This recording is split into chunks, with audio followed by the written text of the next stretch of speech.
bienvenidos a Canal El Lado B de las Cosas presenta Tepito ya es Reforma Norte, la gentrificación y el apartheid mexicano. Antes de iniciar quisiera mandarle un saludo a todos mis suscriptores, recordarles si les gusta este contenido y creen que es interesante, me pueden ayudar bastante a que YouTube lo siga recomendando dándole like, apretando la campanita y si conocen a alguien que le puede interesar, me ayudaría mucho si lo comparten en alguna red social o con algún conocido. Bueno, para poner en contexto, este tema se ha hecho viral, salieron muchos memes de es muy gracioso, ahora ya Tepito ya se volvió nice, ya es Reforma Norte, pero no es tan gracioso. Para mis suscriptores que viven en otros estados o que viven en otro país, este tema, aunque sí es específico de México, podría pasarles en algunos de sus países debido a la situación que desafortunadamente está ocurriendo en Europa y que podría alargarse o ponerse peor, lo que provocaría la migración de muchos extranjeros. Pero bueno, aquí en México hay un barrio muy antiguo, muy tradicional, que se llama Tepito, mejor conocido como el Barrio Bravo. Allá hay tianguis, zonas de comida, mercados tradicionales, donde venden de todo, a precio bajo o en teoría.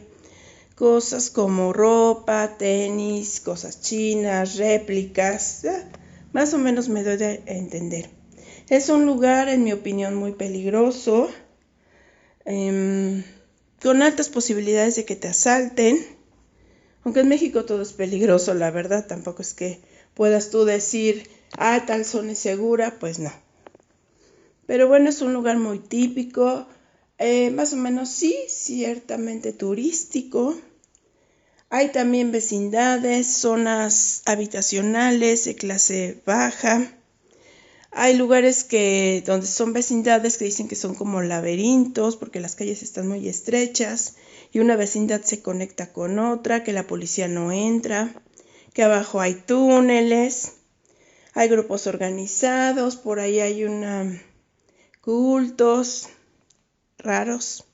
En fin, yo hace años que no voy, sinceramente, pero años, déjenme ustedes en los comentarios si son de la Ciudad de México, si han recorrido Tepito en los últimos meses, ¿qué tal está? Bueno, pues se hizo noticia esta semana, tendencia y como les decía, muchos memes, que una inmobiliaria identificada como VK está construyendo departamentos en una calle llamada Gorostiza, en la colonia Morelos, es decir, en Tepito, y que le cambiaron el nombre. Ahora ya aparece la dirección como Reforma Norte, incluso en Google Maps. Esto de cambiar la colonia, pues obviamente es para ofrecer precios más caros, es decir, que se escuche más bonito vivo en Reforma Norte que decir vivo en Tepito. Y obviamente elevar la plusvalía del lugar. Una inmobiliaria puede hacer semejante cosa, pues al parecer sí que puede, si reparte suficiente dinero a la delegación. Y bueno, pues si da suficiente dinero, pues puede llamarlo como se le antoje, ¿no? Y es que ponerle Reforma Norte, Reforma Sur, Polanco, Condesa, Condesa Norte, y ponerle nombres más nice, eleva el precio de zonas populares, o sea, zonas que antes eran precios bajos, que además estaban en mal estado, pues las están arreglando. Y muchas colonias ahora ya han elevado demasiado los precios, como Escandón, San Rafael, Santa María la Ribera, Tacuba, colonias que están alrededor de Polanco, de la Condesa, la Tabacalera, Doctores, y que además eran peligrosas, bueno, son peligrosas, pero les cambian el nombre y todo esto, y bueno, pues ahora van por Tepito. El término gentrificación significa desplazar a la clase baja o media, elevando los precios de las rentas, viviendas y locales, o haciendo desalojos, a veces ilegales, para construir desarrollos inmobiliarios, centros comerciales de lujo, darles una remodelación, cambiar el nombre para que la gente de clase social alta y en este caso específico extranjeros se muden ahí pagando precios elevados. La Ciudad de México se ha puesto de moda, sobre todo para lo que llaman nómadas digitales. Muchos youtubers incluso, se han venido a vivir a la Ciudad de México porque pues aquí pueden vivir con lujos, que es difícil en sus países, a precios accesibles para ellos por la devaluación. Que siempre ha estado devaluada la moneda, el peso mexicano en comparación con el euro o con el dólar, pues con lo que ellos tienen de dinero, allá podrían vivir de cierta manera, pero aquí pueden darse muchos lujos. Además de que, como saben, pues cuando fue la emergencia, México fue de los países donde no hubo restricciones extremas, como por ejemplo, en España, en Canadá, obviamente en China, y ya sabemos esa historia. Entonces estuvo más relajado. Además, con la situación que está ocurriendo en Europa, que podría agravarse, esperemos que no, pero alargarse y agravarse, es un lugar donde de momento es neutral, esperemos que se mantenga así. Aquí además, el servicio militar no es obligatorio. Sí, pero no tanto. La verdad es que muchos hombres ni lo hacen. Y ya, no pasa nada. Entonces, no es obligatorio como en otros países. ¿A qué me refiero? A que si hubiera un conflicto, pues, ya saben, ¿no? Entonces, por esas razones. Además, aquí se consigue mucha comida fresca y variada. Sí hay inflación, claro, ha subido los precios, sí, pero se consigue. Hay países en Europa, pues, donde ya no se consiguen ciertos alimentos o están todavía más caros que aquí. Por ejemplo, en Estados Unidos el tema de los huevos, también en Europa, y aquí pues los conseguimos. Sí han subido de precio, todo ha subido de precio, pero no tanto como en otros países. A eso me refiero.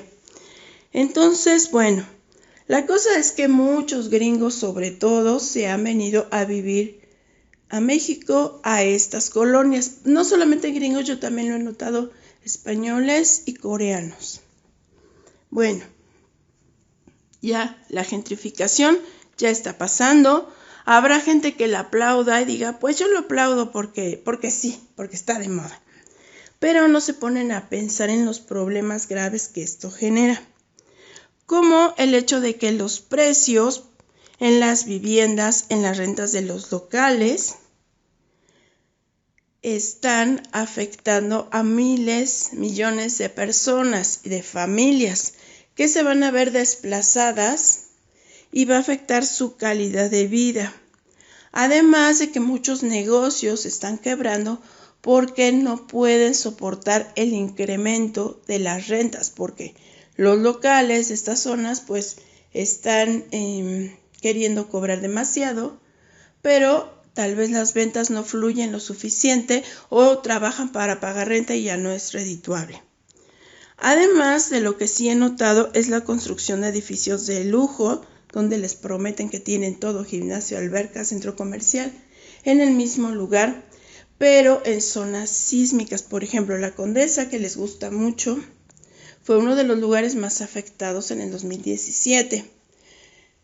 En ese momento, pues quien estaba a cargo de ese gobierno, pues se preocupó más en retirar los escombros que en rescatar a las personas. Hay muchos testimonios de eso. No dejaban ni que los familiares buscaran porque ya rapidito querían quitar escombros porque pues había negocio inmobiliario ahí, ¿no? Y empezaron a construir rapidísimo edificios de lujo y todo eso.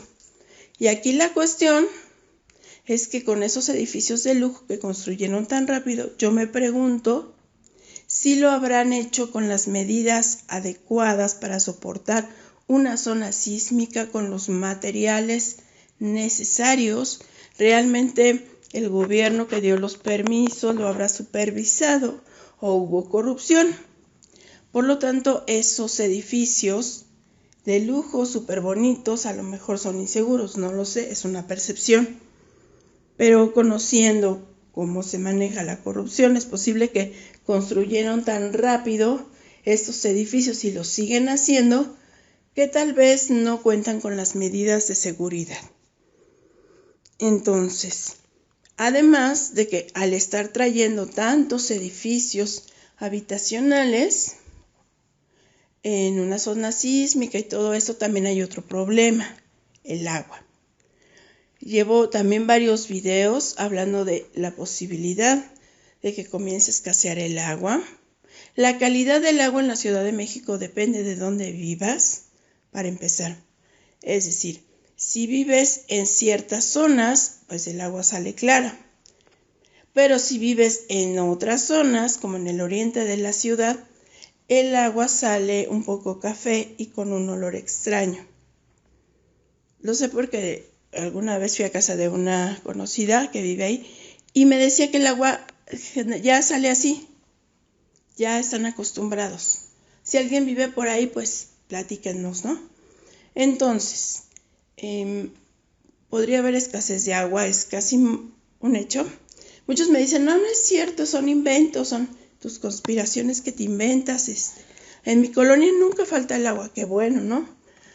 Pero, si llegara a ocurrir, ¿a quién creen que le van a dar primero el agua o la prioridad? Pues a las zonas con gentrificación, con extranjeros, con alta plusvalía, afectando a otras millones de colonias. Y en un grado extremo, pues también le van a faltar el agua a esos edificios. Entonces, está el tema de los temblores, del agua, de las familias desplazadas, de la calidad de vida. El hecho de que ya van por Tepito significa que van a buscar la manera de desalojar esas vecindades. ¿Por qué? Porque van a quitar a las vecindades y ahí construir edificios más bonitos, ¿no? Insisto que va a haber gente que va a decir, ay, pues sí que lo hagan, ¿no? Porque en México se da mucho el racismo, el clasismo, la discriminación. Pero, ¿qué va a pasar con las personas que viven ahí? Además, no se van a dejar y va a haber un conflicto. Ahí es conflicto seguro. Y dentro de esto, pues tenemos el apartheid, que ya sabemos que el término se refiere a lo que pasó en Sudáfrica y todo esto, donde, bueno, pues empezó a llegar ciertas personas, extranjeros, que tenían un color de piel diferente a la gente que estaba ahí, y empezó la discriminación por color de piel, que si su color de piel era claro, pues entonces tenían privilegios, podían entrar a ciertos restaurantes, podían estudiar en ciertas escuelas y discriminaban a la piel más oscura, el apartheid. Y es lo que está empezando a pasar en México. Bueno, no empezando, es que ya lleva mucho tiempo y esto se va a agravar. Ojo, no por culpa de los extranjeros, por culpa del mismo mexicano. O sea, el tema de la gentrificación no es para culpar a los extranjeros, es dos cosas. Uno, la corrupción de las autoridades. Dos, la forma de ser de muchos mexicanos, la discriminación, el clasismo y el apartheid que se está construyendo, que ya existía pero está aumentando, es por los mismos mexicanos. Por ejemplo, un restaurante que divide a las personas por su color de piel. Salió que era el Sonora Grill, presuntamente. ¿Qué pasó? Pues nada, ni siquiera lo sancionaron. Si eso se hubiera dado a conocer en un restaurante en Estados Unidos, lo demandan, lo multan, no se la acaba. Pero aquí, ¿qué pasó? Pues nada. Y esa práctica continúa, y no solo en ese lugar, sino en varios restaurantes de la zona, donde discriminan a los mexicanos. También pasa en zonas turísticas. Discriminan a los mexicanos, no les dan mesa o no los atienden correctamente para darle el beneficio a los extranjeros. El apartheid también, por ejemplo, es en los mismos restaurantes que tratan mal a los mexicanos. Hace poco golpearon a un mexicano en un restaurante. En el Zócalo, donde están los balcones que dan a la Plaza Mayor y todo eso, también tratan mal a los mexicanos, inflan los precios, te cobran por sentarte en el balcón. Ya está pasando. Pero insisto, el racismo y el clasismo ya es cosa de los mexicanos, no de los extranjeros. Ellos no lo están haciendo, lo está haciendo el mismo mexicano contra otro mexicano. Y luego también lo que les comento en otro video es que pues simplemente a los delincuentes, rateros y bueno, toda la calaña, secuestradores, les va a gustar ganar en dólares y les va a gustar ganar en euros. Y eso de que alguien me comenta, es que no, ellos respetan a los extranjeros, no. O sea, ellos no respetan a nadie, pues, ay, no, a ti no porque tú eres gringo, ay, no, tú no porque eres de Canadá. ¿Cómo creen? ¿Cómo creen? Nada que ver. Entonces, también nos podrían meter en un conflicto internacional por culpa de estas mafias que les va a gustar ganar en dólares. No solo pasa en México, en la Ciudad de México, también en zonas como San Miguel Allende, donde ya no querían dejar pasar a turistas nacionales que si no tenían reservación. Por ahí andaba diciendo un alcalde que quería poner un pasaporte, que si eres nacional y no más estorbas porque no compras, que mejor ni vayas, y darle la prioridad porque allá en San Miguel Allende hay muchísimo también extranjero. Está pasando en muchas zonas turísticas. Lo vemos también no solo en la parte inmobiliaria, sino en la construcción de hoteles de gran turismo, de super lujo, que bueno, son súper bonitos, con muchas cosas, pero que ya no permiten que los mexicanos puedan vivir o ya no puedan disfrutar de lugares hermosos como Xcaret, como Cozumel, Los Cabos, porque los precios se han elevado demasiado. Se han elevado tanto que en algunos hoteles te cobran ya en dólares y es un precio tan elevado que muy pocos mexicanos pueden pagar y ya el 90% de ese turismo pues es extranjero. Sé que me van a decir, pues la culpa la tienes tú por ser pobretona. Pues sí, pero no soy el único. Entonces, como escribió un periodista extranjero precisamente hablando de la gentrificación, podría ser culpa de los gringos, pero esto no podría ocurrir si no fuera por los gobiernos corruptos. Y todo esto a dónde nos lleva a las ciudades de 15 minutos. Este plan que están haciendo, ¿por qué? ¿Por qué están gentrificando colonias? Pues porque esas colonias son parte de las ciudades de 15 minutos. Van a ver estas ciudades pequeñas, estas colonias privilegiadas, que van a gozar de muchos servicios de primera calidad y a los demás pues a las orillas. Si se dan cuenta cómo están aventando a la gente más humilde o clase media a las orillas de la Ciudad de México. Y esos son los que después, cuando no haya buenos servicios, pues a los primeros que se les va a quitar y establecer bloques, ¿no? Porque tienes tú que vives en esta parte no tan de buena clase, no tendrías por qué ir a una colonia que sí es de buena clase, no vas a entrar a menos de que trabajes ahí. O sea, eso es lo de las ciudades de 15 minutos, todo está relacionado. Déjenme su opinión. Este canal les presenta historias alternativas. No olviden suscribirse y ayudarme a compartir.